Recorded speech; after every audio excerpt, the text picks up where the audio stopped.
Helicopter বিধ্বস্ত হওয়ার ঘটনায় নিহত হয়েছেন ইরানের প্রেসিডেন্ট ইব্রাহিম রাইসি। সোমবার তার মৃত্যুর বিষয়টি নিশ্চিত করেছেন দেশটির রাষ্ট্রীয় গণমাধ্যম।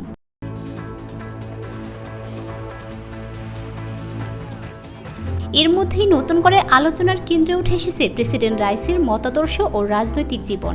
ইরানের রক্ষণশীল প্রেসিডেন্ট ইব্রাহিম রাইসিকে দীর্ঘদিন ধরে দেশের সর্বোচ্চ নেতার একজন শিষ্য এবং শিয়া মতাবলম্বী মুসলিমদের অনুশাসনে তার সম্ভাব্য উত্তরসূরিদের অন্যতম হিসেবে গণ্য করা হতো। নৈতিকতার প্রশ্ন এবং দেশব্যাপী বিক্ষোভের বিরুদ্ধে রক্তক্ষয়ী দমনপীড়ন অবস্থানের কারণে ইরানের কট্টরপন্থীদের মধ্যে তিনি বেশ জনপ্রিয় ছিলেন। রাইসি এমন সময় প্রেসিডেন্ট হন যখন ইরান একটি সামাজিক সংকটের মধ্য দিয়ে যাচ্ছে এবং পারমাণবিক কর্মসূচির কারণে দেশের অর্থনীতি যুক্তরাষ্ট্রের নিষেধাজ্ঞার চাপে কঠিন সময় পার করছে। কণ্ঠরপন্থী তদারকি সংস্থা তার উল্লেখযোগ্য রক্ষণশীল ও মধ্যপন্থী প্রতিদ্বন্দ্বীদের অযোগ্য ঘোষণার পর ইব্রাহিম রাইসি 2021 সালের প্রেসিডেন্ট নির্বাচনে বিজয়ী হন। এই বিজয় ইরানের ক্ষমতার সমস্ত শাখাকে সর্বোচ্চ নেতা আলী খামেনির অনুগত কট্টরপন্থীদের নিয়ন্ত্রণে নিয়ে আসে। ইব্রাহিম রাইসির জন্ম 1960 সালে উত্তর পূর্ব ইরানের পবিত্র শহর মাশহাদে। মাত্র 20 বছর বয়সে তিনি তেহরানের পার্শ্ববর্তী শহর কারাজের প্রসিকিউটর জেনারেল নিযুক্ত হন। 1989 থেকে 1994 সাল পর্যন্ত রাইসি তেহরানের প্রসিকিউটর জেনারেলের দায়িত্ব পালন করেন। 2004 সাল থেকে তিনি এক দশক জুডিশিয়াল অথরিটির উপপ্রধানের দায়িত্বে ছিলেন।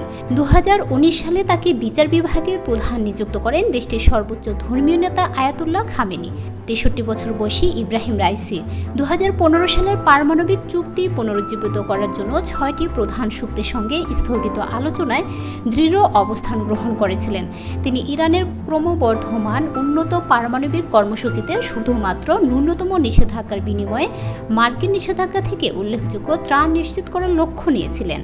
প্রতিবেশী আফগানিস্তান থেকে মার্কিন সেনা প্রত্যাহার এবং ওয়াশিংটনের সুইং পলিসির কারণে ইরানের কট্টরপন্থীদের কাছ থেকে বরাবরই উৎসাহ পেয়ে এসেছেন ইব্রাহিম রাইসি। 2018 সালে তৎকালীন মার্কিন প্রেসিডেন্ট ডোনাল্ড ট্রাম্প 6 বছর শক্তির সঙ্গে তেহরান যে পারমাণবিক চুক্তিতে সম্মত হয়েছিল তা থেকে নিজেকে প্রত্যাহার করে নেয় এবং ইরানের উপর কঠোর মার্কিন নিষেধাজ্ঞা পুনরায় আরোপ করে। জবাবে তেহরান ধীরে ধীরে চুক্তির পারমাণবিক বিধিনিষেধ লঙ্ঘন করতে শুরু করে। দেশীয় রাজনীতিতেও রাইসি কট্টরপন্থী অবস্থান ছিল স্পষ্ট। তার নির্বাচনের 1 বছর পর ইরানে হিজাব এবং সতীত্ব আইনের প্রয়োগে কঠোর করা হয়। এর কয়েক সপ্তাহের মধ্যে সেই আইন লঙ্ঘনের অভিযোগে নৈতিকতা পুলিশের হাতে গ্রেফতার হওয়ার পর মাইশা আমিনি নামে এক তরুণ কুর্দি ইরানি মহিলা হেফাজতে থাকা অবস্থায় মারা যান। এর প্রতিবাদে দেশব্যাপী বিক্ষোভের ফলশ্রুতিতে বিক্ষোভকারীদের ওপর নিরাপত্তা কর্মীদের হামলায় প্রায় 500 জন নিহত হয়। এ সময় দেশব্যাপী আটক করা হয় 22,000 মানুষকে। তবে নিজেরই কঠোর রাজনৈতিক অবস্থানের কারণে সমালোচনার মুখে পড়ল ইরানের কট্টরপন্থীদের কাছে রক্ষণশীল প্রেসিডেন্ট হিসেবে বেশ জনপ্রিয় ছিলেন ইব্রাহিম রাইসি। দুর্ঘটনায় প্রেসিডেন্ট রাইসির মৃত্যুর ইরানের জন্য বিরাট এক ধাক্কা। দীর্ঘদিন ধরে ইসরায়েল ও যুক্তরাষ্ট্রের সঙ্গে বৈরী সম্পর্ক চলে আসছে ইরানের।